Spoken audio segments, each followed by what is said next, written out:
സഹോദരെ നമസ്കാരം. FIFA world cup 2026 quarter final match 3 Norway versus England match കഴിഞ്ഞിരിക്കുകയാണ്. 2-1 എന്ന സ്കോറിൽ England Norway തോപ്പിച്ചിരിക്കുകയാണ്. Okay, 36ാമത്തെ മിനിറ്റിൽ സർജറപ്പ് ആദ്യത്തെ ഗോള് നോർവേക്ക് വേണ്ടി അടിച്ചായിരുന്നു. അത് കഴിഞ്ഞ് ഫസ്റ്റ് ഹാഫ് തീരാനായിട്ട് 45+3 ആയപ്പോഴത്തേക്ക് ബെല്ലിങ്ങും ആദ്യത്തെ ഗോൾ അടിച്ചായിരുന്നു. നമ്മുടെ ഗോർഡനാണ് അസിസ്റ്റ് ചെയ്തത്. അങ്ങനെ 1-1 ആവുന്നു. കളി പിരിയുമ്പോൾ 1-1 എന്ന നിലയിലായിരുന്നു. ശരിക്കും പറഞ്ഞാൽ 33ാമത്തെ മിനിറ്റിൽ എന്താ പറയുക, സ്റ്റോൺസ് ഒരു ബാക്ക് പാസ് പിക്ഫോർഡിന് കൊടുക്കുന്നത് ഡേഞ്ചറസ് ആയിട്ട് പേടിപ്പിക്കുന്ന തരത്തിലുള്ള സാഹചര്യമായിരുന്നു. ആളിൻ്റെ അടുത്തുണ്ടായിരുന്ന ആളിൻ്റെ എത്തുന്നതിന് ജസ്റ്റ് എങ്ങനെയാണ് അത് പിക്ഫോർഡ് അത് സേവ് ചെയ്ത് തന്നെ പറയാം, റെസ്ക്യൂ ചെയ്ത്.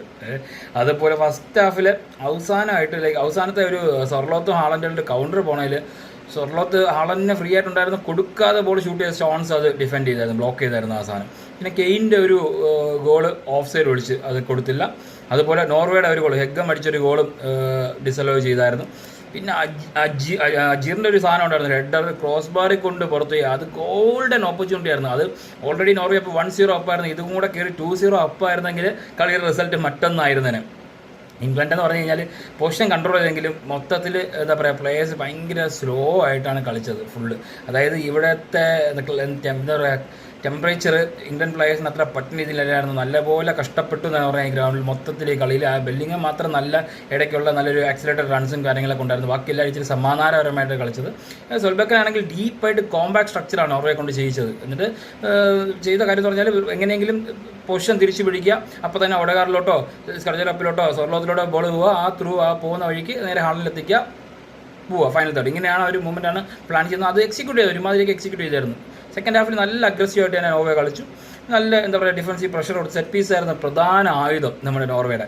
എന്നാൽ കിട്ടിയ ചാൻസ് ബെല്ലിങ്ങെ 2 ഗോളാക്കി. അത് കഴിഞ്ഞ് എന്താ പറയുക, കളി നേരെ എക്സ്ട്രാ ടൈമിലേക്ക് പോകുന്നു. കളി തുടങ്ങിയപ്പോൾ തന്നെ 93ാമത്തെ മിനിറ്റിൽ ബെല്ലിങ്ങം ഒരു ഗോളുണ്ട്. അതൊരു നമ്മുടെ റോവേഴ്സിൻ്റെ ഒരു ഷോട്ട് റീബൗണ്ടായിട്ട് വന്നത്, നൈലൻഡ് തടുത്തിട്ട സാധനം ആ സമയത്ത് തന്നെ ഓൺ ടൈമിൽ ബെല്ലിങ്ങം എത്തുന്നു, അത് ഗോളാക്കുന്നു. എന്തായാലും ടെമ്പോ തീരെ കുറവായിരുന്നു. തോമസ് വിച്ചലിൻ്റെ ടീമിന് തീരെ ടെമ്പോ കുറവായിരുന്നാണ് അറിയാം. ഇവിടെ ശരിക്കും പറഞ്ഞു കഴിഞ്ഞാൽ നോർവേ നല്ല കളിയാണ് കളിച്ചത്, അടിപൊളി കളി തന്നെയാണ്. ബെല്ലിങ്ങം കിട്ടിയ ചാൻസ് ഗോളാക്കിയില്ലായിരുന്നെങ്കിൽ ഇംഗ്ലണ്ട് ചിലപ്പോൾ പുറത്താവുന്ന അവസ്ഥ വരെ വന്നേനെ. അതല്ല, ആ ഫസ്റ്റ് ഹാഫിൽ ഞാൻ പറഞ്ഞ ഹെഡർ കയറി 2-0 അപ്പായിരുന്നെങ്കിലും നോർവേ കുറച്ചൊരു അറ്റാക്കിങ് കളിച്ചിരുന്നെങ്കിലും കളി മറ്റൊരു തരത്തിലേക്ക് പോയേനെ. ടാക്ടിക്കൽ എന്താ പറയുക, നല്ല ബെഞ്ചാണുള്ളത് ഇംഗ്ലണ്ട്. അത് തന്നെയാണ്. അത് കറക്റ്റ് സാക്കിനെ മാറ്റി മധുക്കനെയും അതുപോലെ എസേനെ മാറ്റി റൈസിനെ ഇറക്കിയായിരുന്നു. ഹൈഡ്രേഷൻ ബ്രേക്കിൻ്റെ സമയത്ത് ജെയിംസിനെ കൊണ്ട് ഇറക്കിയപ്പോഴത്തേക്ക് കുറച്ചുകൂടെ ഒരു സ്ട്രെങ്ത് തന്നെ അപ്പോഴും ഉണ്ട്. പ്ലേയിങ്ങിലും കളിച്ചപ്പോഴത്തേക്കും കൂടി തന്നെ ഇംഗ്ലണ്ട് ഉണ്ട്. കാരണം ഇവർ തിരിച്ച് ഇവർക്ക് ഹാളിനെ വലിക്കേണ്ടി വന്നു, ഹാളിനകത്തോട്ട് വലിച്ചായിരുന്നു. അപ്പോഴത്തേക്ക് പിന്നെ അതിൻ്റെ ഒരു ഇത് വന്നു.